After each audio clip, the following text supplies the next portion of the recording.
Assalamualaikum warahmatullahi wabarakatuh. Baik sahabat petani semua, di samping kanan dan kiri saya sudah ada tanaman yang bisa dikatakan sangat rimbun.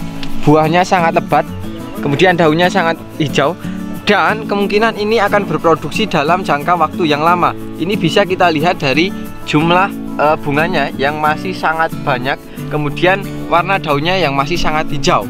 Pada kesempatan kali ini kita akan fokus membahas hal tersebut. Dan tak tanggung-tanggung lagi, kita akan dibekali bagaimana cara mengatasi lalat buah, seperti yang pertanyaan yang sering muncul di kolom komentar. Setelah yang satu ini.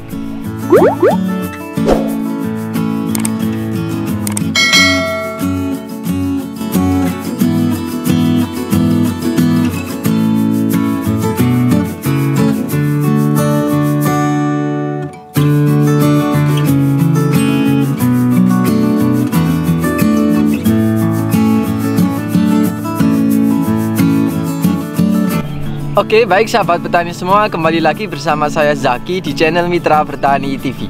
Seperti yang telah saya jelaskan di awal tadi, pada kesempatan kali ini kita akan belajar bagaimana cara menghasilkan buah yang seperti ini gitu ya. Tapi sebelum itu kita akan mencoba keliling lahan terlebih dahulu, melihat kondisi lahan.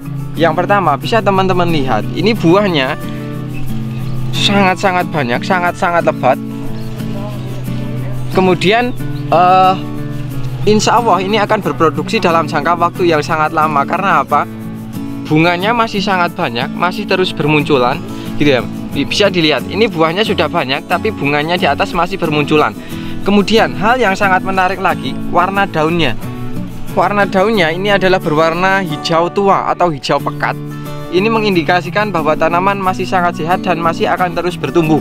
Oke, itu ya untuk kondisi tanaman. Bisa teman-teman lihat, ini juga tidak ada tanaman yang bergejala, atau umumnya sekarang biasanya terserang lalat buah.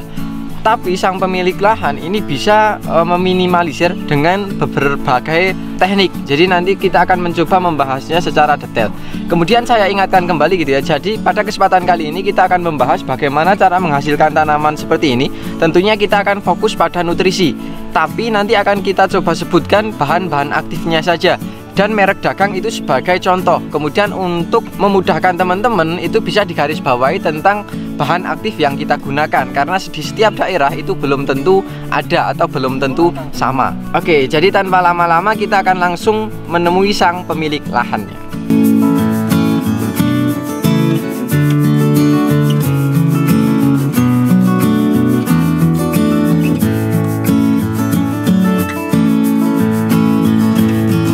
Oke, baik sahabat petani semua, di samping kanan saya sudah ada sang pawangnya langsung atau pakar dari penghasil tanaman yang seperti ini gitu ya.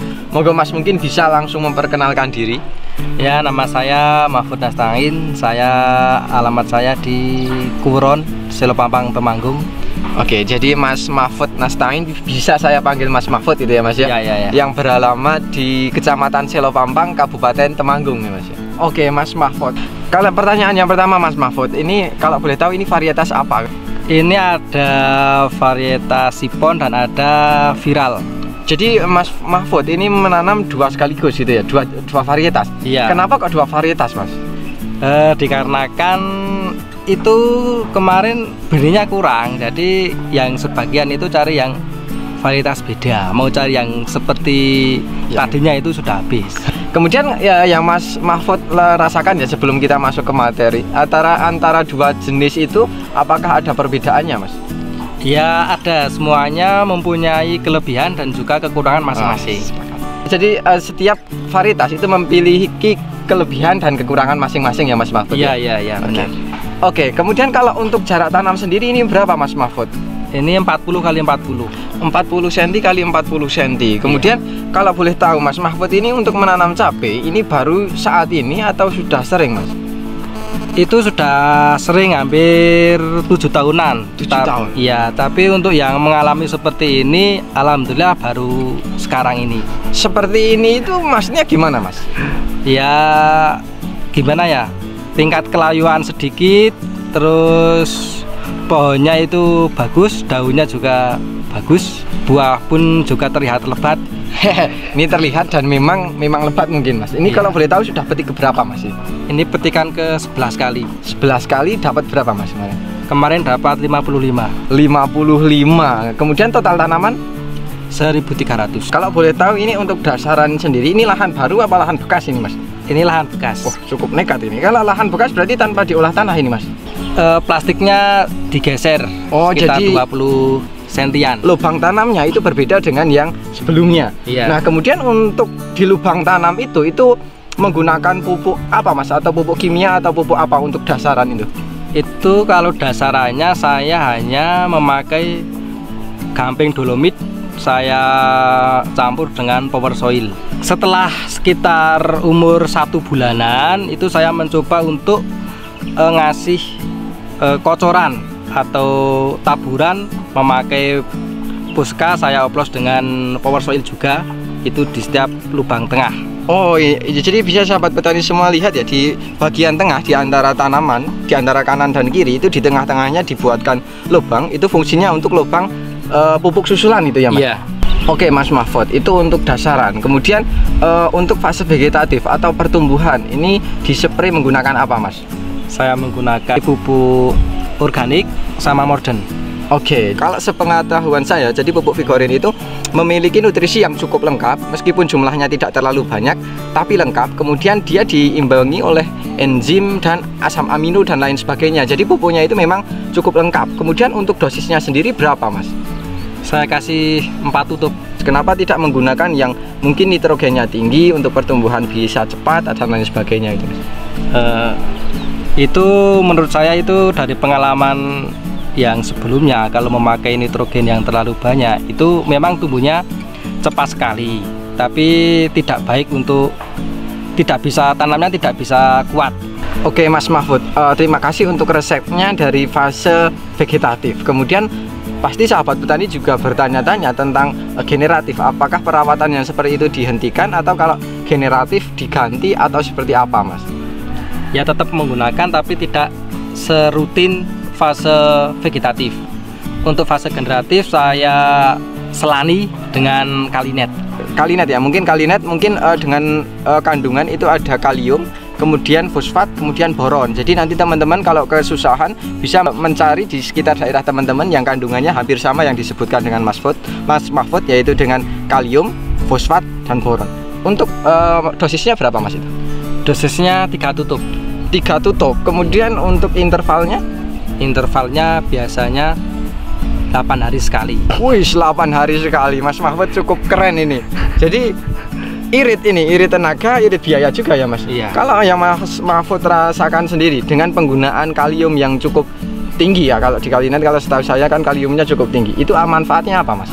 Manfaatnya itu untuk bunga itu tidak rontok, dan untuk buahnya itu terlihat bobot. Singkat cerita itu kebetulan ada penjual atau pembeli yang ke rumah saya, sejenis pengepul lah. Itu dengan ukuran sama tapi bobotnya itu berbeda.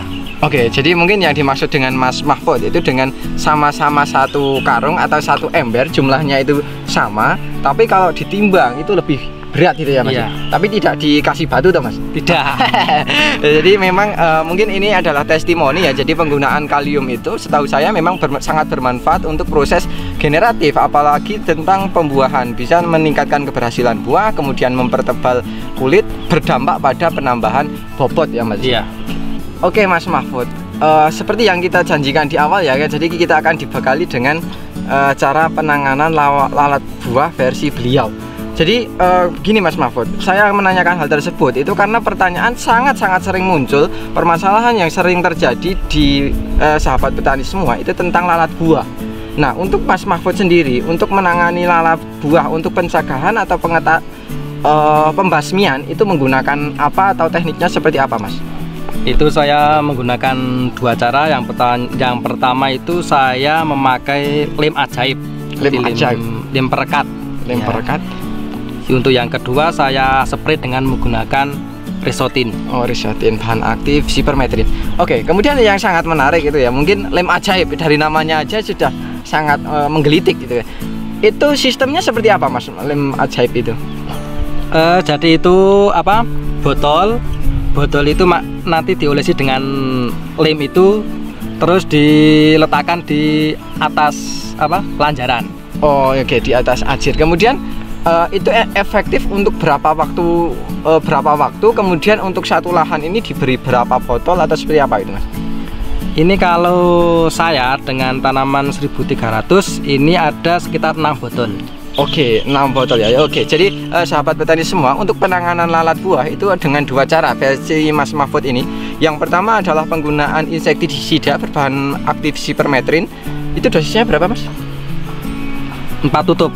4 tutup per 16 liter ya? Iya. Per 16 liter air. Kemudian masih ditambah dengan lem ajaib. Jadi lem ajaib itu adalah sebuah teknologi baru ya. Jadi itu lem kemudian dilapiskan di botol bekas ya, Mas ya. Iya. Kemudian digantungkan di atas ajir atau lanjaran, kemudian diletakkan di tengah-tengah atau di pinggir atau di samping, Mas ini? Ya, ada yang di tengah, ada yang di samping. Oh, jadi posisinya adalah random. Jadi ada yang di tengah, kemudian ada yang di sudut.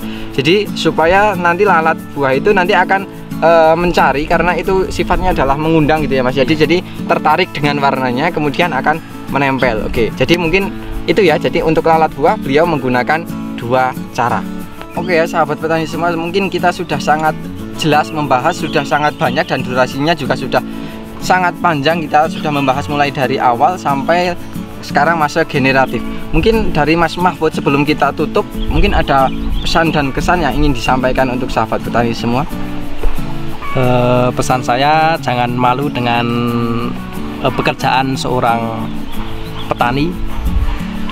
Kita harus belajar setiap tanaman demi tanaman, kita pelajari bagaimana kekurangannya. Itu aja. Oke, jadi jangan malu menjadi petani. Mas Mahfud aja ini adalah sebenarnya adalah seorang dai dan juga sekarang petani milenial, masih berusia 25 tahun dan tidak malu menjadi petani. Kemudian kita harus terus belajar, mengevaluasi setiap kesalahan dari pengalaman yang sudah ada. Jadi jangan pernah berpuas diri gitu ya, Mas ya. Terus berproses dan terus belajar. Oke ya sahabat petani semua, mungkin sudah sangat lengkap, dilengkapi dengan pesan yang mungkin sangat bermakna dari Mas Mahfud ini. Kemudian saya mengingatkan kembali bahwa apa yang telah kita sampaikan dari awal sampai akhir, kita berbicara banyak hal mengenai nutrisi, kemudian asam humat, kemudian insek. Itu tidak lain dan tidak bukan, silahkan nanti teman-teman apabila kesusahan atau kesulitan mendapatkan hal yang sama yang disebutkan dengan Mas Mahfud, itu bisa mencari dengan bahan aktif yang sama. Jadi sekali lagi kita tidak pernah memaksakan untuk menggunakan sama persis dengan yang beliau gunakan. Jadi kita tidak ingin mempersulit sahabat petani semua. Tapi kalau ingin menggunakan hal yang sama, ya silahkan. Tapi itu pada dasarnya adalah kembali pada pilihan hati teman-teman semua. Oke, mungkin terima kasih video yang sangat panjang ini, dan semoga video ini dapat bermanfaat. Terima kasih Mas Mahfud. Terima kasih sahabat petani semua, dan apabila video ini bermanfaat, jangan lupa klik like, comment, share, dan jangan lupa subscribe untuk tidak ketinggalan info-info terbaru dari kami. Terima kasih dari saya Zaki, terima kasih dari Mas Mahfud. Salam mitra bertani Indonesia. Wassalamualaikum warahmatullahi wabarakatuh. Dan sampai jumpa di video kami selanjutnya.